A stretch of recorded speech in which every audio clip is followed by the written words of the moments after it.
welcome to Bud's Brews and Booze. I'm Des, and I'm at Radiant Beer Co., located in Anaheim, California. I'm with Jonas, the president. So, thank you so much for coming on the podcast today. Yeah, thanks for having me. I appreciate you taking the time and hanging out and having a beverage with me. Yeah. I wanted to know, what was your inspiration for opening up Radiant? Was it a time in your life where you're like, we need to open up a place and we're going to do it? What was the timeline? Yeah, so I've been in the beer industry for 16-ish years or so. And most of the time was spent at a couple of different breweries, but the bulk of it was at a place called The Brewery over in Placentia, Bruery. Started off there as the second employee, and before that, I had worked a little bit more production side, sort of just doing, the grunt labor side of the business. And then at the brewery, I got into more of the distribution and the business side of everything. And learned a lot in my time there. And we were making some really fantastic, very unusual and creative and sort of groundbreaking beers. Um, but ultimately, the brewery was called the Brewery and spelled that way because Patrick Rue was the founder owner, and Patrick was a good friend. He's a good friend, and liked working with him. But there was something always about not having that creative control and Yeah. the sort of always leading off someone else's vision and trying to do what ultimately they're looking to do. Um, and so Andrew, who's our director of brewing and co-founder, when we were there, we talked a couple times about, like, oh, if you ever had the opportunity to open a brewery, what would you do? Like, how would you make it different? What kind of beers would you want to make? And it just like the idea of, yeah, having something that is your own, building something from scratch, from having that full creative control and options to Oh, thank oh, you. thank you, Mark, to Came make at it a good what you want. time. Thank you. Perfect. So after I left the brewery, I was working at a place called Chapman Crafted I know in Old Town exactly where that Orange. Yep, is. yep, not Yeah. too far from here. And I was there when COVID hit and the whole world changed, It was a especially mess. especially within the alcohol industry. Was definitely a lot of yeah, just complete upheaval. But it's also unusual in that we actually were an industry that kept going. I Well, we were drinking at home. Yes, people I were don't know definitely about you, but drinking. I was. And I hear a lot about people who had more corporate jobs during that time, and they talk about just how boring it was, or how Hmm. it just felt like life was standing still, and that could not be further from the truth in terms of working for Yeah. a brewery during the lockdowns, and every day was trying to figure out something new, and it just sort of, yeah, reshook up in my mind the idea of wanting to have a little bit more of a control over vision, and yeah, wanting to make something that the the folks that had been making beer for these other breweries could then make into our own vision, basically. Yeah. That's exciting. Um, well, I enjoy this beer, so I'm excited to try a couple with you. Yeah. And I didn't tell you what my go-to was. I didn't want to sway you. So I am totally open to anything. Mhm. I do want to say I am excited to try this weekend. I want to try that soft serve beer. Yeah. I saw that online and I was like, oh, I'm there. Like, that sounds amazing. You don't see a lot of breweries doing that either. No, the soft serve beer is definitely unusual. We learned about it from a brewery outside of Chicago called Microphone. That the company that sort of markets the ice cream machines is based in Thank you. Chicago. I'm actually not sure where he found out about them originally, but Yeah. probably just through the company's marketing. And they go crazy with them. They have Yeah. multiple machines. They run them and just have people like super excited. we got the one machine pretty early on in our time, probably about a year or so after opening. And yeah, it's a lot of fun to do because it's you literally are just taking beer. We had a little bit of this um, gel that has basically like sugars and food stabilizers and some Hmm. thickeners and things just to sort of set it. Yeah. And then you put it into a soft serve ice cream machine and you dispense it, and it literally is soft serve beer. I know. I love that. I feel like I would want a cone with that though. So we have at times served them in cones. There's definitely Yeah. somewhat of a health department Oh, I see. question Okay. on that. So we try to just do the glassware Yeah. generally speaking, Yeah.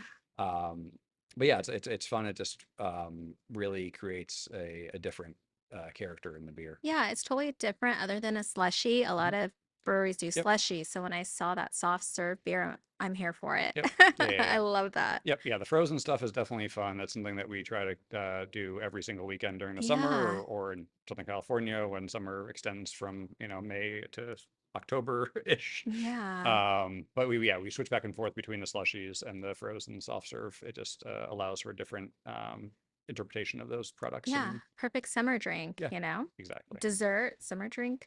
Yeah. So what do you want to try first? Do you So want to go from so Mark light was kind to enough to pour a flight here. So yeah, we'll start with the lighter beer, which is going to be over on your left there. okay. The time Um, is the right. time is right. This is Okay. our Helles Lager.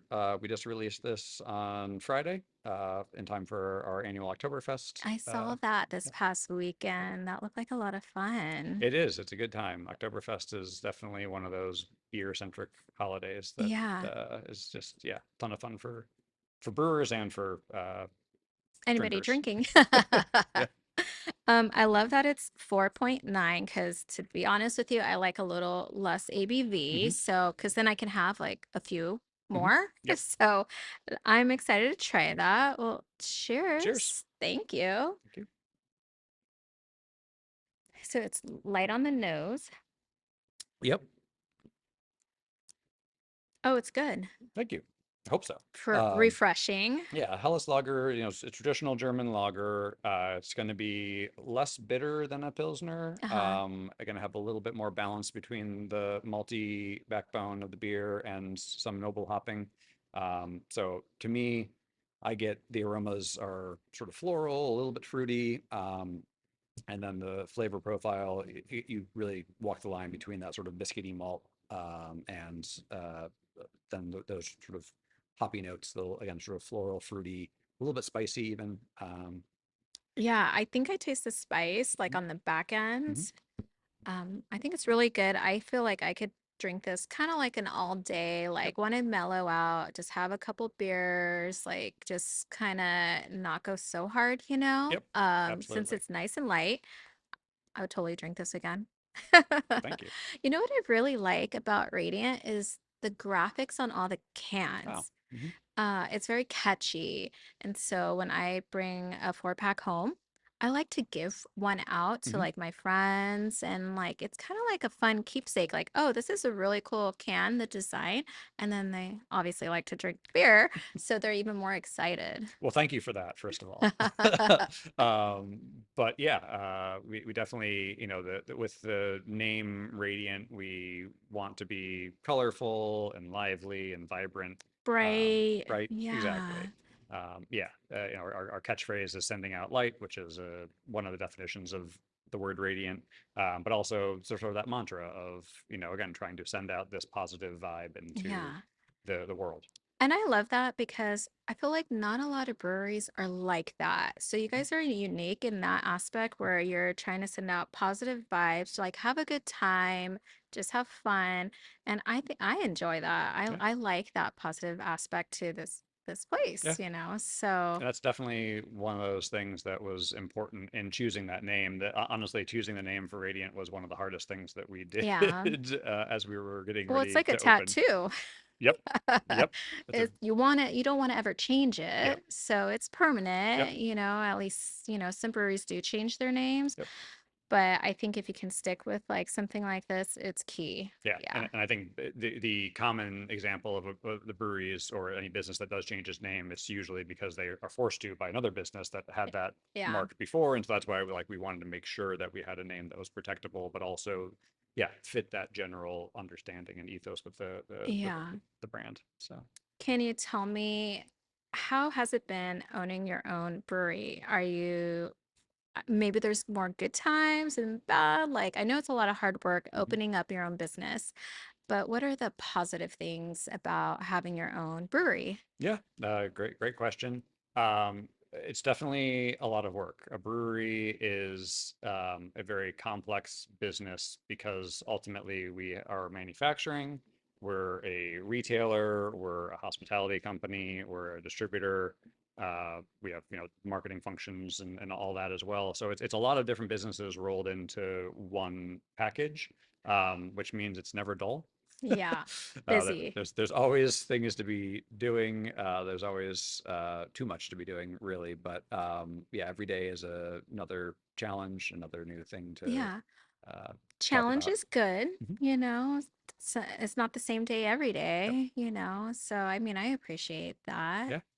Well, But obviously, it's nice to have something that does that. Yeah, it feels like my own. And obviously, I'm not the only person that's involved in doing these things. It's a whole team of people that built this thing and are running it alongside me now. But it's yeah, it definitely it creates a lot of pride yeah. to have someone like yourself come in and want to just share the product, want to talk about the product. Hmm. That's a great feeling. Yeah, well, cheers.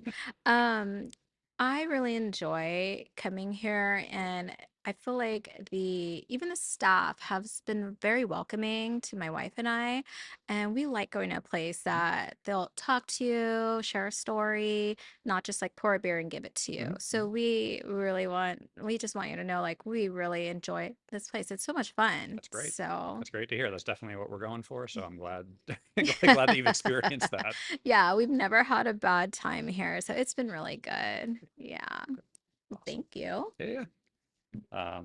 Yeah, and just in terms of loggers, when we opened, we wanted to have loggers be a large part of our Mhm. portfolio, but that's something that brewers have wanted for 20 years. And it sort of every year, brewers would be like, oh, this is the year of the lager, it's the year of the lager. And consumers were like, nope, IPA again, IPA or Yeah. fruit beer or whatever. Like they always pick something else. And now lagers actually are getting this nice groundswell of consumer support, craft lager in particular.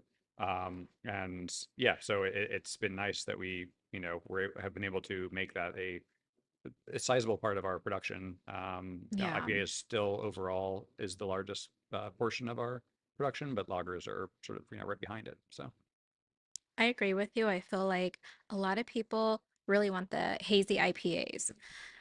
I guess in my older age, I'm like, I kind of want to do like a Pilsner or a West Coast, like something that's not so hazy. mhm. So I appreciate a good, West Coast Yeah, or Pilsner. So yeah, now you yeah. know what I like.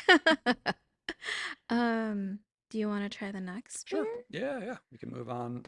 Speaking of West Coast, this is a West Coast IPA, but it's a special West Coast IPA that you can only get at this time of year Oh, because this time of year in the Northern Hemisphere, we're harvesting hops. okay. So this is a fresh hop IPA, which differs from a normal IPA. The basic, hop is it's an agricultural product. It grows on these very tall vines. Is this the speed of The speed of now. now? Yeah, yeah, yeah. So this beer is the speed of now, and Press. it's a Okay. fresh hop IPA, and so 6.2. yep, 6.2% alcohol, not too high, nice and still pretty drinkable. I like that. Crushable. Yep. On it. Cheers. Cheers. Thank you. Um, so most hops, they get harvested once a year. Ooh, this is good. They get quickly dried, and then for most of them, they're going to be pelletized. And basically, the drying and the pelletizing is all for stability. Okay. The hops have a lot of oil content in them, I see. and those oils start going bad if you don't treat them properly. Okay. Um, so we have this special window during the harvest where you actually can, if you can get the hops into the beer fast enough, you can skip that drying process and the palletizing process, which again are good for longevity of the hop, but they're going to remove some character of the hops. And so this beer, we work with a hop broker and grower up in Oregon called Indie Hops. They actually were the ones who bred this varietal of hop called Strata. And we work with them each year to, they literally go out, 3, 4 in the morning, start picking the hops, getting Okay. getting them all bagged up. They drive it to the airport, put it on an Alaska Airlines flight, ship it down to John Wayne. We pick it up around 11 a.m. Yeah, And then we get it into the beer. We drive back up here and immediately get it into the beer that day before that oxidation and that the age can start kicking in on the hops, and it I still has see. this wonderful, full, fresh character that you just don't get with the dried hops. It is really good. Thank you. I could probably drink this pretty regularly. This is like perfect for me. Nice and hoppy, but not hazy. Hmm. 6.2. I like to drink something that's 7 and below Yep. usually. Yep. So this is perfect for me. And the color is really pretty. Yeah. It's perfect. Thank you. Yeah, fresh hop beers are, I mean, the brewers up in Oregon and Washington are very lucky. That's where most of the hops are grown in the US. And, they can, every harvest, they can just drive out to the fields and Yeah, pick up a whole bunch of fresh hops and do a bunch of different beers with them. But down here, we kind of have to work with what we have. Because exactly. Yeah. again, otherwise, if it's something where these get picked one day, they get shipped down by a truck. By the time they get here, they're Uh, brown, they're just kind of rotting, frankly, and yeah. they're not good. So So would you say working at a brewery, that could be a challenge? that's definitely a challenge. Yeah, I mean, any of the agricultural aspects of, we're dealing with malt, we're dealing with hops, and both of those are agricultural products that will vary from year to year, from lot to lot, and that's something that has changed over time as hops have changed as well, in terms of the importance of selecting specific lots of hops. Because again, it's just like in the wine world where, this vineyard is producing far better grapes than this Hmm. vineyard over here. And then even this hillside within this vineyard is producing far better grapes than this hillside over there. Yeah. Same thing with hops, where they're very influenced by their specific microclimate and the terroir that they're grown in. And so it's important for brewers to actually go and select the lots of hops that they're going to be using each year to make sure that it's expressing the hop character they want. Okay. So the brewer he's makes the recipes, Mhm. but picks the specific hop that is going to go into Mhm. this beer. Yeah, yeah. Okay. And that's, I mean, again, I think that's something that 10 years ago, a lot of brewers weren't really bothering with hop selection. And even Hmm. today, smaller brewers aren't necessarily able to do that. Yeah. We've been lucky that we have great relationships with the hop growers and brokers. And so we've been selecting hops since not our very first year, but since our second year in business, which is for a brewery our size is pretty remarkable, actually. Yeah, that's awesome. I have never thought about it like that Hmm. before. So when you explain it like that, I think that's really cool Hmm. to like learn. I'll learn something today. Good. So thank you. But yeah, I really like this. This is probably a 4 pack I'm gonna take home today. I would do Um, because it's going to be gone very fast. okay, I'm gonna take this, maybe two, because I have a lot of friends that would really love to drink Yeah, this. yeah. And this So this beer we literally packaged yesterday, released today, and it will be gone within a month. wow, Because yeah, okay. the fresh hop beers are now, again, like up in the Pacific Northwest, they've been popular for years. If you go up to a bar in that area now, every IPA they have on is going to be a fresh hop IPA this time of year. But down in Southern California, again, it's just because of those challenges. It's Yeah. harder um, to have them, and so they haven't gained the popularity. But this year, there's been a lot more interest from consumers that we've already seen. So Yeah. I think the word's getting out. So what would you say besides the hops would be a challenge maybe on site with being a an owner of a brewery? Oh, there. They don't ever stop. I'll be honest. We have a lot of equipment that can be very finicky, Okay, like breakdown tends to and break down, or it's just expensive? it is very expensive, especially, yeah, whether it's repair or just having to buy new equipment at times. Um, yeah, I mean, the same things with all businesses in terms of, staffing and Mhm. just when we opened, so I mean, that's something we haven't really talked about, but we opened our doors in January of 2021, Mhm. which was the middle of the second lockdown in California. Yes, yeah. Um, and so trying to open a business, and in particular a business that ultimately does best with consumers coming into the business Yeah. during a lockdown, presented just so many challenges in terms of just finding tables, finding chairs, Yeah. just getting equipment, Mhm. and yeah, any sort of raw materials in was a challenge. That's in terms of the hops. That's where one thing that COVID actually gave us an advantage on was we again have these relationships with other breweries around the country. And everyone was making a little less beer at that time. And so some of these breweries that have been selecting great lots of hops for years were a little heavy on their hops and were willing to sell us some amazing hops for that first year. So Nice. Oh, we that's started with good awesome. hops and then we were able to continue with our own self-selected hops after that point. So did So, you see you guys do like a lot of to-go beers? Like it was a lot of to-go yep. Yep. beers. When we opened, it was all to go. Yeah, that the tasting room here was not Yeah. an option at all.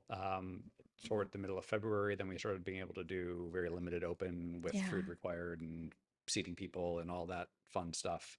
Um, but yeah, I had to really completely pivot from the expected business model. Yeah. Um, and Exactly. yeah. Thinking outside of the box to sell your product is like so hard. Yeah, you need a team to like kind of Mhm. help and figure out like what to do Yeah. next, you know? Yep. But it's surviving, so that's even It, better. yep. We managed to get through it, Yeah. and then yeah, just went through all the different steps and opened up gradually, and now are able to operate the business certainly more as anticipated. Yeah, that's awesome. Sorry. No, no worries. What advice would you give to somebody that wants to open up their own brewery? Don't do it or Well, I'm like glad you said it. is it stressful? Because I feel like I know a lot of people in the industry and a lot of people do want to open up their own Yep. brewery, but they haven't. So what So, I would say is educate yourself a lot about the market and where it is right now. A lot of things changed rapidly for breweries during the COVID period. There were changes that really were happening before COVID, yeah. but they just accelerated it rapidly in terms of just demographic changes and consumer patterns and all that. Um, and yeah, I mean, if you go and look at a lot of news articles now, it's a lot of doom and gloom for our industry. Yeah. And you definitely, we see those challenges, every day. It's, uh, I would definitely go into it very educated and Okay. just fully understand where the market is right now. Is Ask it a your, good market? I don't even know. Oh, it's not, no, it's not great. I'll be very honest with you on that. There's definitely opportunity, but it's a lot more challenges than Okay. there were back in the mid-teens. Yeah. It's Yeah, I mean, people still drink beer. People will still keep drinking beer. There's not a, the sky is not falling. Yeah. I think that that's part of the problem is if you actually start doing a lot of research on the different articles, you'll see a lot of very, very negative things. Okay. Um, and I think there's truth in some of that, and then there's some of it is a little bit blown out of proportion. But the reality is, that now brewery closings have started outpacing brewery openings for the first time in a vast number of years. Yeah. The overall beer market, not even craft beer, the overall beer market has been slowing down for years. And the craft beer has been one of the harder hit within that in terms of just again that consumer pattern shifting away from people going out as much. Okay. And that's where it's very important for breweries now to not just rely on, if I'm here, people are going to come in and drink because people just always want to drink. You need to give people reasons to come out to your brewery. Yeah. And so having events, building that community is incredibly Huge. important. And that's Mm-hmm. something that I think that we do exceptionally well and that we really have been focused on from Yeah. not day one, because day one we couldn't open our doors, Yeah. but from very early on. Yeah. Well, I think that's super cool. I do see that you guys put on events throughout the year. Like you just had one over the weekend, Oktoberfest. Oktoberfest, yep, And I think that's a great way of bringing the community in. yep, And maybe you had some new people come in and discover. I saw like games were being hmm played and the food. yep, And so I think that's a really cool way to get people in. Having those little events, yeah. throughout the year, I think is huge. Yeah, I think definitely like yeah, like Oktober events, Oktoberfest and those type of events are fantastic Fun. for relating to the community. Hmm. But even like the smaller communities that we can sort of find and give them some space to come in and develop the community. We have a book club that meets monthly here. That's That has cool. been fantastic. It's just just a group that come in here and we're not really doing a whole lot beyond giving them the space to come in here and meet Yeah, and chat, but it's been a great gathering. We've had a lot of other like bookish type events that we'll host because of the success of that. This weekend coming up, we have a ska night. oh, We do fun. quarterly emo nights, and Yeah, yeah, just try to delve into other communities that are looking for a place to be yeah. able to come and connect. I really like that this space holds like three kind of spots. You have the bar, you Mhm, have the patio, and then you have this room that mhm, you can have parties in. I mhm. think that's really cool. Not a lot of breweries have that. Yeah, So I think it's like a fun idea to, if you want to go to the bar, there's typically no kids. So, because I work with children, so I'm like, I want to go to the bar. Then you have the patio, and I see kids kind of hang out sometimes over in this area. yep, So I think that's really cool. You can kind of like whatever you're kind of feeling like, yep. you can go Yeah, it's a little to. bit of a different, yeah, vibe depending on the particular area of the Yeah, space. But yeah, we're dog friendly, family friendly. I But yeah, I know. think you're right. Like if you want to sort of settle up to the bar and talk to the bartender, that's a great option if you don't want to have Yeah, the kids running around. yeah. Let's try the next one. This looks like a hazy. This What is a is hazy, yeah. this? So you said hazy is not generally your favorite. I What used to drink a lot of hazies. Okay, Maybe it's because I drank too many. that is possible. You know what I Yes, mean? yes. So I got too hazy out there. But I'm okay. The secret's out. I really like to drink something lower in ABV, maybe like a seltzer or a West Coast hmm is kind of like what I kind of gravitate to. hmm But I'm loving that we're trying all these. Yeah. So It's fun to try a different variety, and that's yeah, I think where flights are useful for folks to try different things. We do a whole lot of rotation of our beers here. We do have a couple of core beers that we focus on, but we like to do a lot of rotation even within styles, just to always have something fresh and yeah. new. But yeah, so this is a beer called So Into You. This is a hazy IPA we've been making for a couple of years now. Okay. Um, this has Citra, Mosaic, and Cashmere hops. Okay, And Cashmere. yep. And this is one that we've won medal with at the Great Oh, American Beer I Festival. love that. Congratulations. Thank I like that it's 6.5, so still keeping it under 7%. you. So I love that. Yep. Oh, it smells really good. Thank you. Yeah, and I'll be honest that hazy is not Hmm. my go-to style either. I definitely am more lager and West Coast as well. Yeah, But I think that there definitely is still a consumer demand and interest in exactly. hazy, and it does hit a spot in terms of having that little bit elevated juiciness I to the think beer. so too. I think this is like a perfect size for me. Um, actually, it tastes really good. Thank you. It brings me back to To the days drinking those of hazies. hazy. Yeah, it's really good actually. And I like that it's lower ABV. Yep. So Do you guys try to make it kind of like the ABV, like somewhat lower? I'm not familiar with that, Yeah, but we like to have just a variety, is what I'd say. I'd say at any given time we tend to have some IPAs that are more in those mid sixes and some that are more in the 7.1, yeah, 7.2%. It sort of just depends on what Andrew thinks is going to be the best representation of the hops and the malt profile within that beer. yeah. I really like that you guys do have a variety of beer because there's some breweries that like have like 4 or 5 beers Hmm. and you're like, okay, I guess I'm gonna have a flight of everything Yeah, today. But I like the variety and the color and everything. So I yeah, appreciate that. absolutely. I like beer. My wife likes beer too. So yeah, cheers. Great, you picked the right place. Thank you. This one I am a little afraid of though. I'm not gonna lie. The color is um just just looking at it from a distance, it kind of looks almost like a coffee stout, but reddish. Like I'm not sure. This is Cherish the Cherish the Thought. Thought, yep, which is a hard cola, Okay. and so it specifically is trying to do a cherry vanilla cola.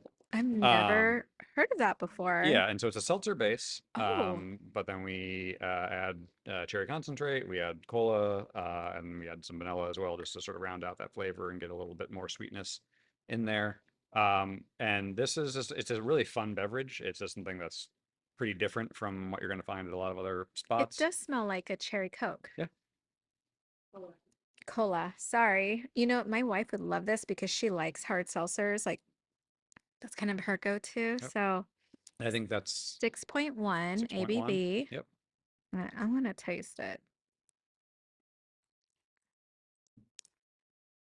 Oh wow. No, this is really good. Does this come in a 4 pack? No, unfortunately, I this is one okay. that's very difficult to package Okay. because of the acidity, the I carbonation, can see why, yeah. a whole bunch of different fresh fruit, a whole bunch of different things. I like when you drink it and you lick your lips, you can taste like the Mhm. tartness of it. It's really good. Yeah, The vanilla, it's you want to try I this? think it's a fun balance. So good. Yeah. I think she would really like this. But yeah, that's I think in terms of one of those changes within the market is breweries. I mean, end of the day, like we are a brewery. We want to make the best beer that we possibly can, and we want to be focused on beer. But the reality of the market now is that you need to be shifting and providing other options for people that don't necessarily like Yeah. beer.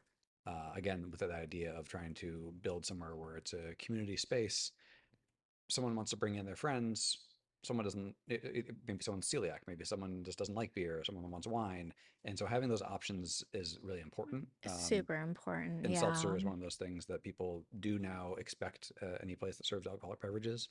And so for us, it was more a matter of how can we have fun with seltzer? How can we make seltzer a little more interesting and a little Yeah. bit more, fitting with our brand? Yeah, this is actually really amazing. I really like this. So, cheers to you. Cheers. Thank you. Um, I wanted to ask you one last Mhm. question. Um, what is what is the future goals for Radiant? Yeah, great question. Do you want to let any secrets out today? I don't know if there's any major secrets, but something again with the idea of providing a space for those consumers to come in and be part of their own communities and be part of our bigger community. We definitely would like to open an additional tasting room or multiple tasting rooms around Yeah, Southern California. I love that. Yeah, because it like we love the bars, restaurants, and stores that we sell our beer to. But having a spot where people can come that we can actually control the whole experience, we can make Yeah, sure that the beer is as fresh as it can be, that the lines are clean, and that the staff again is welcoming and sort of educated about the beer and other products is important. And so Yeah, would love to be able to open up some spots. We've been looking for a while and Yeah. just need to find the right spot. I think this place, Radiant, I think would do honestly really well, like in other states too, to be honest with you. Yeah. I see it going to like Oregon because we really like it and Washington. Hmm. So I feel like this place has like a lot of potential to move on and up. Yeah. It's like one of our favorite places to go Well, to, thank you. honestly. I appreciate that. And yeah, definitely not closed off to the idea of other states as well. It's just another hurdle that feels. Exactly. Yeah. Yeah. Well, I want to thank you for hopping on the podcast today. I really appreciate your time Yeah. and I know it's like kind of late. Everybody's been working. But thank you so much. I appreciate it a Yeah. lot. Well, Thank you. cheers. Cheers. Thank you.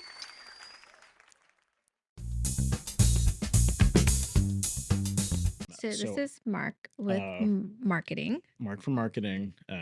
We save money on printing. I know it's pretty close, but I actually co-run the marketing here with my girlfriend Cambria. She is so Um, sweet. thank you. So nice. Yes, So she does all the hard work. I do a lot of the photos and like copywriting and stuff, but we have actually pretty robust digital strategy, and she's yeah. entirely behind it. Well, I appreciate like getting to know you through Instagram. I like hit you up and you guys were so responsive and so Yeah. sweet and so I appreciate that. So, It's our pleasure to host you guys today, and obviously, I was listening to Jonas's part of the discussion, but we're grateful anytime that people come in and enjoy our beer, and Mhm. even more so when they're down to spread the word because Yeah. there's a lot of competition now, and it does mean something when people really like your beer. Yeah, well, we enjoy it and we love coming here. It's like one of our favorite places to Thank you, go guys. to. So, yeah, I was just telling Jonas, I want to stop by on the weekend, get brunch. Yep. Haven't done the brunch yet, but I've done the pizza many times and I want to do the soft serve beer. The beer soft serve, Ugh. as you guys talked about, it definitely is fairly unique to us in terms of Southern California breweries. But I think our director of brewing, Andrew, both here and during his time at the brewery, he's always had a very culinary approach to making beer. Oh, okay. That's exciting. That's Um, cool. So he's open and innovative and Yeah, yeah. A lot, I think, of that factors in not just in our beers, but kind of like when our food program in this iteration is still pretty new. I mean, our trailer really opened like a year ago, yeah, I give or take. remember that. Uh, And so I feel like the food is top notch. Thank you. Yeah, Honestly, we really enjoy it. it's kind of like an extension of the ethos we have about our beer products too. We want the food to reflect it. We get to do more elevated dishes on some of our special events, like our monthly First Friday program. This past summer, we just started a quarterly beer pairing dinner series. Oh, that's But cool. even with just our pizzas and salads and sandwiches, I think there's always that mindset of like, how do we still make this an elevated experience? Yeah. So whenever we have a new dish coming out, whether it's a special or a new pizza or something, we tend to kind of let most of the staff taste through it too, and just kind of get some opinions as well, so we can make sure that everything that's on the menu, whether it's a liquid or a solid, is Yeah. just as special. I'm always open to tasting food and beverages. We'll let you know when the next pizza special comes out. Okay, perfect. Yeah. Um, so I mean, is there anything else you have to say about Radiant and like what upcoming ideas or events that you want to talk about? Yeah, I mean, we have really just found a way to evolve our events year after year after year. I think in this specific year doing more events than we've ever done. Yeah. And it took a while to get there because some events are more successful than others, but you don't know until you try them. Yeah. So, things like emo night, we figured out very quickly. those Yeah. are a success. Obviously, you kind of I get heard that you playing some emo music when I parked. I think I heard the used that playing. might have been our production team back there. They switch it up, but I do know yeah, Billy, our one of our brewers, is definitely a fan of that music, along with some Chapel Roan, Yeah. and they like to I switch it love up. that. So, I mean, I like all types of music, but I parked and I was like, "Oh, they're playing the used. Yeah, That's catchy. That's cool." yeah, it's like I said, the elder millennial crowd. There's kind of that perfect crossover between craft beer and nostalgic emo music. Yeah. But there's kind of this philosophy that we try to hold space for everyone. I love So that. we've got our emo nights, but we also have a monthly book club that meets here. Yeah. It's led by a local professor. She's makes the questions every month too. We have a ska night coming up as well, but we also have a craft club coming in here in 20 minutes or something like that. Yeah. We have our obviously our brunch program too, so we kind of can have parents come in with their kids and Yeah. get some good food and maybe a mimosa as well. So Okay. I think it's taken a couple of years to find that, but we're in a really good groove right now of having events, whether big or small, for everyone. Yeah. For all of the community, basically. Yeah, we've got a uh event coming up on Saturday, October 4th from 5 to 9 p.m. It's our Barangay Fiesta, and Mm. it's a celebration of Filipino American History Month. Oh, wow. Okay. And so with all of the different partners we've gotten to work with, whether it was for a one-off event or whether as a food vendor, we're always open to ideas. So that's something, for example, that evolved from our friend Mike of Bangor Lumpia. And he wanted to do something both to kind of celebrate his second anniversary under Bangor, but also do something for Filipino American History Month. Yeah. And that's kind of a good exemplar of we're just always open to ideas. And like, Yeah. if we can make it work, we want to make it work. I really like that because I think we all have worked for somebody that maybe hasn't been open to like new ideas. And so it's great that Radiant is about that and they're willing to at least try and see how it goes. There's like, it's nice to have new ideas come in and at least try them. So I really appreciate that. I think that's really cool. Thank you. Yeah. I mean, Yeah. I think it's just that, that natural extension of sending out light where that light is for everybody. Yeah. But yeah, I mean, if anyone listening to this wants to come to an event, you can just go to our Instagram or our website. We tend to talk about pretty much everything that we're hosting on Yeah. there.